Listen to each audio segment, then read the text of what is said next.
नरेंद्र मोदी ने तीसरी बार भारत के प्रधानमंत्री पद की शपथ ले ली है। यह बीबीसी पत्रकार रेहान फजल की गुजरात की राजनीति में शुरुआत से लेकर प्रधानमंत्री बनने तक की उनकी यात्रा का लंबा विवरण है, जो मूल रूप से 2019 में प्रकाशित हुआ था। ये 2014 के लोकसभा चुनाव से पहले की बात है। एक चुनावी सभा में मुलायम सिंह यादव ने नरेंद्र मोदी पर तंज कसते हुए कहा, मोदी में उत्तर प्रदेश को गुजरात बनाने की ताकत नहीं है। अगले दिन नरेंद्र मोदी ने उन्हें उसी अंदाज में जवाब दिया, नेताजी कहते हैं कि मोदी में उत्तर प्रदेश को दूसरा गुजरात बनाने की हिम्मत नहीं है। क्या आप जानते हैं कि दूसरा गुजरात बनाने के लिए सबसे ज्यादा किस चीज की जरूरत है? 56 इंच का सीना चाहिए। उसके लिए मोदी अपने 56 इंच के कारण माचो मैन के रूप में स्थापित हो गए। इसके माध्यम से वह उन मतदाताओं को आकर्षित करने में सफल रहे जो हिंदू पुरुषत्व के प्रति आकर्षित थे। हालांकि जो बात अलग है वह यह है कि जब मोदी के बारे में किताब लिखने वाले नीलांजन मुखोपाध्याय ने उनके लिए कपड़े बनाने वाले जेड ब्लू नामक स्टोर के मालिक बिपिन चौहान से उनके सीने का माप जानना चाहा, तो उन्होंने कोई जवाब नहीं दिया। उन्होंने सिर्फ इतना कहा कि सीने का माप 56 इंच नहीं है। बाद में जब भीमराव अंबेडकर विश्वविद्यालय के अधिकारियों को नरेंद्र मोदी की अचकन सिलने का काम सौंपा गया, तो उन्होंने जिस दर्जी को काम पर रखा था, उसने कहा कि नरेंद्र मोदी का सीना 50 इंच का है। बचपन से ही चर्चा की आदत। नरेंद्र मोदी शिक्षा के मामले में एक औसत छात्र थे। नीलांजन मुखोपाध्याय ने बीएन हाई स्कूल के शिक्षक प्रहलाद भाई पटेल से बातचीत की, जहां उन्होंने पढ़ाई की थी। इसके बारे में उन्होंने अपनी किताब Narendra Modi the man the times में लिखा है। नरेंद्र उस समय बहुत बहस करते थे। एक बार मैंने उनसे क्लास मॉनिटर को अपना होमवर्क दिखाने के लिए कहा। नरेंद्र ने ऐसा करने से साफ इनकार कर दिया और कहा कि मैं टीचर के अलावा किसी को नहीं दिखाऊंगा। यहाँ तक कि मोदी के विरोधी भी मानते हैं कि उनमें आत्मविश्वास की कभी कमी नहीं रही है। एक अन्य लेखक एंडी मैरिनो, जिन्होंने मोदी के बारे में एक किताब लिखी है, ने अपनी पुस्तक नरेंद्र मोदी ए पॉलिटिकल बायोग्राफी में लिखा है, जब मोदी छोटे थे तो शर्मिष्ठा झील के पास एक मंदिर था।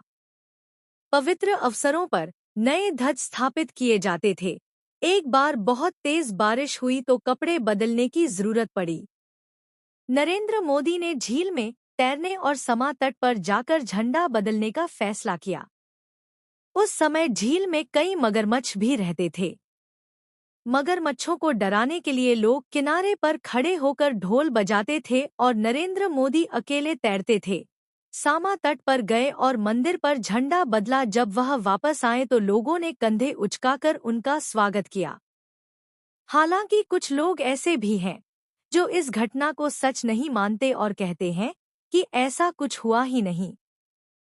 नरेंद्र मोदी बचपन से ही घरेलू कामकाज में लगे रहे। स्कूल खत्म करने के बाद वह वडनगर रेलवे स्टेशन पहुंचते थे, जहां उनके पिता की चाय की दुकान थी। नरेंद्र मोदी हमेशा गर्व से सभी को इसकी याद दिलाते हैं।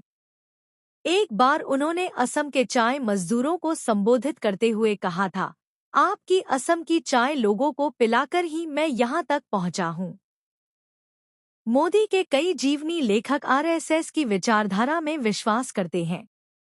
इन लोगों ने नरेंद्र मोदी के उन दिनों के बारे में विस्तार से लिखा है जब वह वडनगर और बाद में अहमदाबाद में चाय बेचते थे। कई रिपोर्ट्स में यह भी दावा किया गया कि वडनगर रेलवे स्टेशन पर चाय बेचने के बाद नरेंद्र मोदी अपने मामा के साथ अहमदाबाद के गीता मंदिर एसटी स्टेशन के पास उनकी कैंटीन में काम करते थे। नरेंद्र मोदी अपनी प्राथमिक शिक्षा के बाद जामनगर के बालाचड़ी स्थित सैनिक स्कूल जाना बहुत चाहते थे, लेकिन उनके परिवार की आर्थिक स्थिति ऐसी नहीं थी कि वे वहां जा सकें। दूसरे, उनके पिता भी नहीं चाहते थे कि वे पढ़ाई के लिए वडनगर से दूर जाएं। उन्हें पास के शहर के एक कॉलेज में प्रवेश मिला, लेकिन कम उपस्थिति के कारण उन्हें कॉलेज छोड़ना पड़ा। बाद में उन्होंने पत्राचार पाठ्यक्रम के माध्यम से दिल्ली विश्वविद्यालय से बीए किया और गुजरात विश्वविद्यालय से राजनीति विज्ञान में एमए किया था। जब कुछ लोगों ने आरटीआई दायर कर मोदी की एमए डिग्री के बारे में जानकारी मांगी तो विश्वविद्यालय ने जवाब दिया कि उन्होंने 1983 में एमए की परीक्षा प्रथम श्रेणी से उत्तीर्ण की थी। बाद में गुजरात यूनिवर्सिटी के प्रोफेसर जयंतीभाई पटेल के एक बयान से विवाद खड़ा हो गया। उन्होंने कहा कि मोदी की डिग्री में जिन विषयों का जिक्र है वे कभी भी राजनीति विज्ञान के पाठ्यक्रम में नहीं थे। गुजरात यूनिवर्सिटी ने इन आरोपों से इनकार किया है। जब मोदी 13 साल के थे तो उनके परिवार ने उनकी शादी उनकी 11 साल छोटी बहन जशोदा से कर दी। हालांकि कुछ ही दिनों में मोदी सदन से चले गए। दुनिया को पता चला कि उन्होंने 2014 में ही शादी कर ली थी।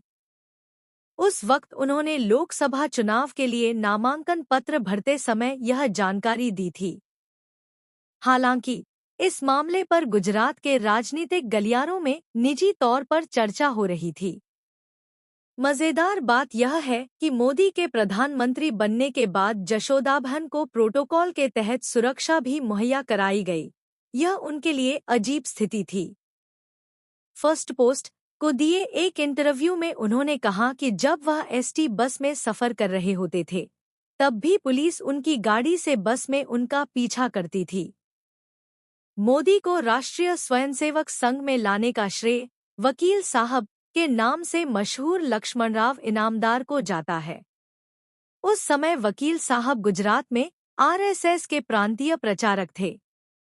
एमवी कामत और कालिंदी रांदेरी की किताब Narendra Modi the architect of a modern state में लिखा है, एक बार मोदी के माता पिता इस बात से बहुत दुखी थे कि वह दिवाली पर भी घर नहीं आए। उन दिनों वकील साहब ने उन्हें सक्रिय कर दिया, आरएसएस कर रहे थे। वकील साहब की 1984 में मृत्यु हो गई, लेकिन मोदी उन्हें कभी नहीं भूले। बाद में मोदी ने एक अन्य आरएसएस कार्यकर्ता राजाभाई नेन के साथ वकील साहब के बारे में सेतुबंध नामक पुस्तक लिखी। दूसरों के लिए अनुशासन मोदी का सबसे आकर्षक गुण है। वरिष्ठ पत्रकार जी संपत कहते हैं, मोदी के सबसे बड़े भाई सोमाभाई ने कहा है कि मोदी बचपन से ही राष्ट्रीय स्वयंसेवक संघ में शामिल होना चाहते थे। वह इस बात से प्रभावित थे कि शाखा में एक व्यक्ति आदेश देता था और बाकी सभी उसका पालन करते थे। शंकर सिंह वाघेला, जो कभी मोदी के सहयोगी थे लेकिन बाद में विरोधी बन गए, कहते हैं, मोदी को पहले से ही चीजों को अलग तरीके से करने की आदत है। अगर हम लोग लंबी बाजू वाले कपड़े पहनते हैं तो मोदी छोटी बाजू वाले कपड़े पहनते हैं। हम खाकी शॉर्ट्स पहनते थे लेकिन मोदी ने सफेद पहना, बहुत अच्छा लगा। मोदी 1 अक्टूबर 2001 को अपने एक पत्रकार मित्र के अंतिम संस्कार में शामिल होने गए थे जो एक विमान दुर्घटना में मारा गया था। तभी उसके मोबाइल फोन पर एक कॉल आई। विपरीत छोर पर प्रधानमंत्री अटल बिहारी वाजपेयी थे। उसने पूछा, अभी कहाँ हो? उन्होंने मुझसे शाम को मिलने को कहा। शाम 7 बजे जब नरेंद्र मोदी रेसकोर्स रोड पर पहुंचे तो वाजपेयी ने उनसे हल्के से कहा, आपकी सेहत में काफी सुधार हुआ है। दिल्ली में बहुत रहे। पंजाबी खाना खाते खाते आपका वजन बढ़ गया है। अब आपको गुजरात जाकर वहां काम करना चाहिए। एनडी मैरिनो लिखते हैं, मोदी को लगा कि उन्हें पार्टी के महासचिव के रूप में गुजरात वापस भेजा जा रहा है। उन्होंने स्वाभाविक रूप से पूछा कि क्या मुझे उन राज्यों का प्रभार नहीं लेना चाहिए जिनके मैं वर्तमान में प्रभारी हूं। हालांकि वाजपेयी ने कहा कि आपको केशुभाई पटेल की जगह लेनी चाहिए। गुजरात में मुख्यमंत्री के रूप में जब वे जाने वाले थे तो सबसे पहले उन्होंने पद लेने से इनकार कर दिया। उन्होंने कहा कि गुजरात में पार्टी का काम अच्छे से हो इसके लिए वह हर महीने 10 दिन के लिए वहां जा सकते हैं, लेकिन मुख्यमंत्री के तौर पर नहीं। वाजपेयी ने उन्हें मनाने की कोशिश की, लेकिन मोदी नहीं माने। बाद में आडवाणी ने उन्हें बुलाया और कहा कि सभी लोग आपके नाम पर सहमति है, आप जाइए और शपथ लीजिए। 7 अक्टूबर 2001 को वाजपेयी का फोन आने के 6 दिन बाद नरेंद्र मोदी ने गुजरात के मुख्यमंत्री के रूप में शपथ ली। मोदी के नेतृत्व की पहली परीक्षा 4 महीने बाद ही हुई, जब गोधरा में अयोध्या से लौट रहे कारसेवकों के डिब्बे में आग लगा दी गई। इसमें 58 लोगों की मौत हो गई। अगले दिन विश्व हिंदू परिषद ने पूरे राज्य में बंद की घोषणा की। हिंदू मुस्लिम दंगे भड़क उठे, जिसमें 2000 से ज्यादा लोगों की जान चली गई। नरेंद्र मोदी पर स्थिति को नियंत्रित करने के लिए तत्काल कदम नहीं उठाने का आरोप लगाया गया। मोदी ने एक प्रेस कॉन्फ्रेंस में बेहद विवादित बयान देते हुए कहा, हर क्रिया की बराबर और विपरीत प्रतिक्रिया होती है। एक दिन बाद एक टीवी चैनल को दिए दूसरे इंटरव्यू में उन्होंने इस बात को दोहराते हुए कहा, क्रिया और प्रतिक्रिया की एक श्रृंखला चल रही है। हम चाहते हैं कि क्रिया न हो और प्रतिक्रिया न हो। कुछ दिनों बाद उन्होंने दंगा पीड़ितों के शिविर में रहने वाले मुसलमानों के बारे में और भी असंवेदनशील टिप्पणी की। उन्होंने कहा, हम 5, हम 25। बाद में उन्होंने एक साक्षात्कार में स्पष्ट किया कि वह राहत शिविरों में रहने वाले लोगों के बारे में नहीं, बल्कि देश की अत्यधिक जनसंख्या की समस्या के बारे में बात कर रहे थे। कई साल बाद एक पत्रकार ने अटल बिहारी वाजपेयी के प्रधान सचिव के तौर पर काम कर चुके ब्रजेश मिश्रा से सवाल पूछा कि गुजरात दंगों के बाद वाजपेयी ने नरेंद्र मोदी को गुजरात के सीएम पद से क्यों नहीं हटाया। उनका जवाब था, वाजपेयी चाहते थे कि मोदी इस्तीफा दे दें।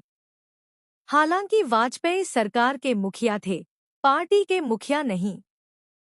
पार्टी नहीं चाहती थी कि मोदी को हटाया जाए। पार्टी के फैसले के आगे वाजपेयी को झुकना पड़ा।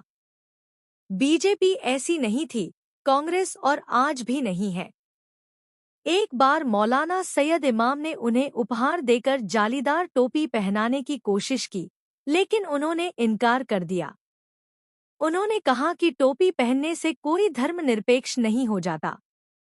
हालांकि यह बात अलग है कि 2014 में चुनाव प्रचार के दौरान उन्होंने सिख पगड़ी समेत कई पगड़ियां और टोपियां पहनी थी।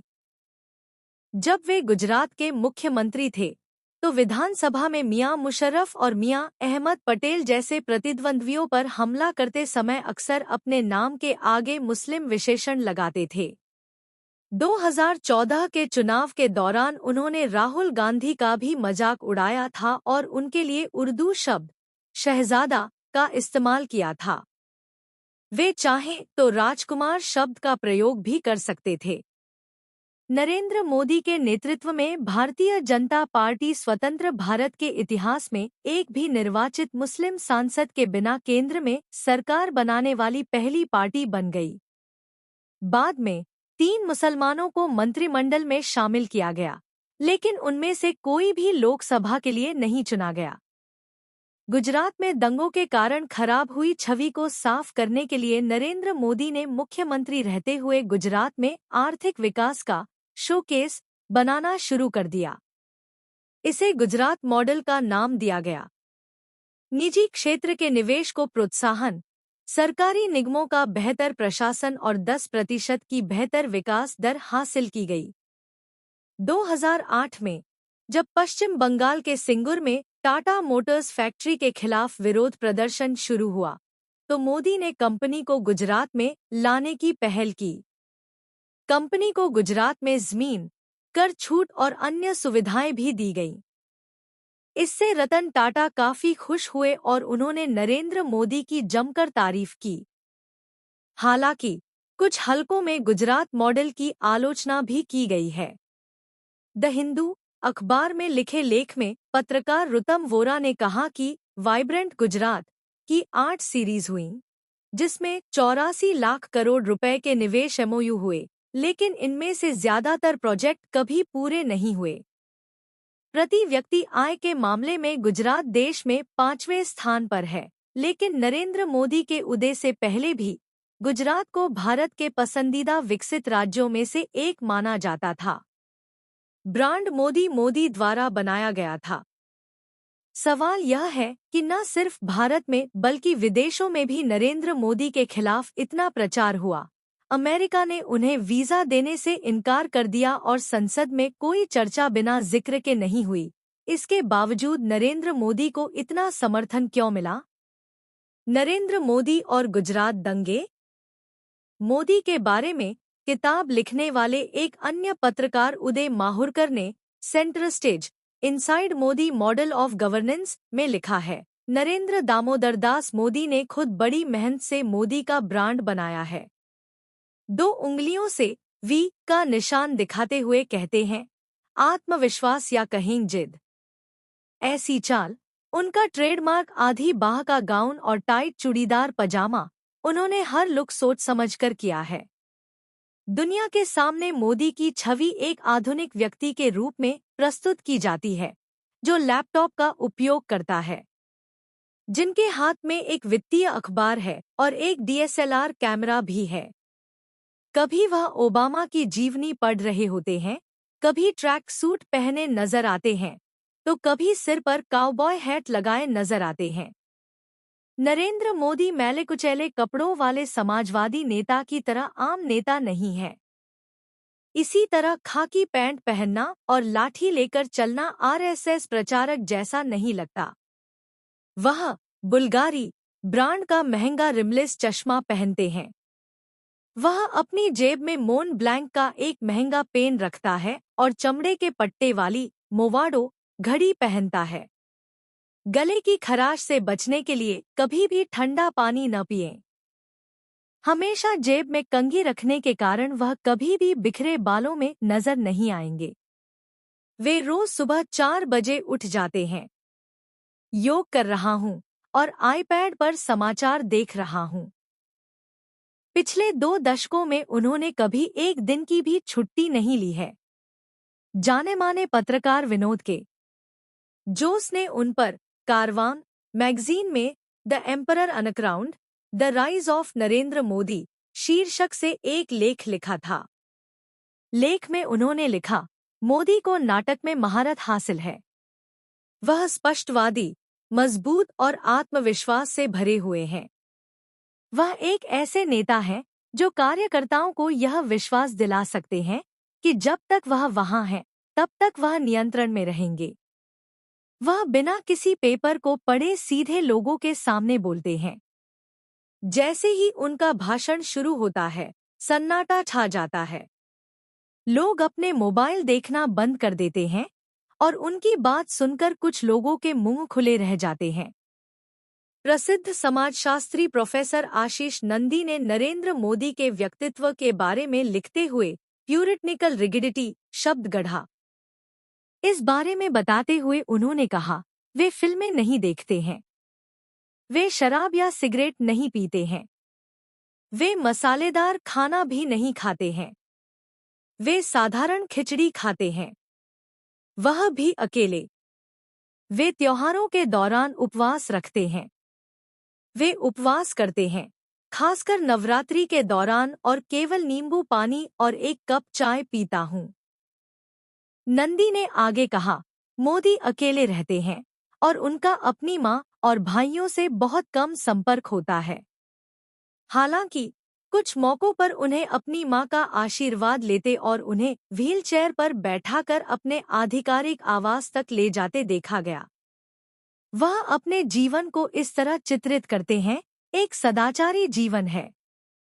हिमाचल प्रदेश के हमीरपुर में एक चुनावी सभा में उन्होंने एक बार कहा था, मेरा कोई पारिवारिक संबंध नहीं है, मैं अकेला हूँ, मैं किसके लिए बेईमान होऊंगा? मेरा शरीर और दिमाग पूरी तरह से राष्ट्र के लिए समर्पित है। शेख हसीना की तारीफ। और मोदी हमेशा सार्वजनिक रूप से नारीत्व की प्रशंसा करते हैं। हालांकि उन्होंने एक बार बांग्लादेश की प्रधानमंत्री शेख हसीना वाजेद की प्रशंसा करते हुए कहा था कि उन्होंने एक महिला होने के बावजूद बहादुरी से आतंकवाद का सामना किया। इसके चलते सोशल मीडिया पर despite being woman hashtag trend करने लगा। हालांकि इससे मोदी को कोई फर्क नहीं पड़ा। हालांकि वाशिंगटन पोस्ट ने अपनी खबर का शीर्षक दिया, भारत के मोदी ने दुनिया की सबसे खराब तारीफ की। नरेंद्र मोदी रोजगार पैदा करने में विफल रहे। नरेंद्र मोदी ने 2014 में 2 मुद्दों पर चुनाव जीता था। प्रतिद्वंद्वी राजनीतिक दलों की प्रतिष्ठा निचले स्तर पर पहुंच गई और उन्होंने देश के युवाओं से वादा किया, मैं 1 साल में 1 करोड़ नौकरियां प्रदान करूंगा। दूसरे शब्दों में, मैं हर महीने 8,40,000 नौकरियां पैदा करने का वादा करता हूं। यहां तक कि मोदी के समर्थक भी यह नहीं मानते कि अन्य वादों की तरह रोजगार का वादा भी पूरा हुआ है। चूंकि देश की आबादी 140 करोड़ से अधिक हो गई है, इसलिए बढ़ती शिक्षा से हर महीने कम से कम 5 लाख नौकरियां पैदा होनी चाहिए। कहा जा सकता है कि नरेंद्र मोदी की सरकार इस मामले में सबसे ज्यादा विफल रही है। बालाकोट की वजह से मोदी को जीवन दान मिला। देश के किसान भी मोदी सरकार से खुश नहीं हैं। राजधानी दिल्ली में हजारों किसानों ने कई दिनों तक धरना दिया। 2014 के बाद जब अहम राज्यों में चुनाव आए तो नरेंद्र मोदी ने जोरदार प्रचार किया, लेकिन राजस्थान, मध्य प्रदेश और छत्तीसगढ़ में भारतीय जनता पार्टी हार गई। इसके बाद 2019 के चुनाव में दोबारा जीत हासिल करने को लेकर भी संशय था। हालांकि कश्मीर में एक चरमपंथी हमले और पाकिस्तान के साथ 1 सप्ताह तक चले गतिरोध ने नरेंद्र मोदी के समर्थन में गिरावट को रोक दिया, जो कम होना शुरू हो गया था। मोदी फिर मैदान में। भारतीय मतदाताओं को इस बात से कोई फर्क नहीं पड़ा कि जब भारतीय वायु सेना ने पाकिस्तान में आतंकवादी अड्डे पर हमला किया था तो वह निशाना चूक गई होगी, या फिर किसी भारतीय विमान को पाकिस्तान ने मार गिराया हो। मतदाताओं के लिए जो बात मायने रखती थी वह यह थी कि मोदी ने उनके देश पर हमला करने वालों को तुरंत जवाब दिया। मोदी ने सार्वजनिक सभा में कहा था कि अगर वो लोग 7 समंदर पार जाते रहेंगे तो मैं उन्हें वहां भी ढूंढ लूंगा। यह हिसाब बराबर करने का मेरा तरीका है। तालियां बजीं। Carnegie Endowment for International Peace के निदेशक मिलन वैष्णव कहते हैं, पाकिस्तान के साथ तनाव नरेंद्र मोदी के लिए एक सुनहरा अवसर है। राष्ट्रीय सुरक्षा एक ऐसा मुद्दा है जिसके लिए तत्काल निर्णय लेने और नेतृत्व की आवश्यकता है। मोदी दिखा सकते हैं कि उनमें कोई दोष नहीं था ऐसे गुणों में, चाहे वह सही हो या गलत। आगामी लोकसभा चुनाव में भी एक बार फिर नरेंद्र मोदी ही एजेंडा बनते नजर आ रहे हैं।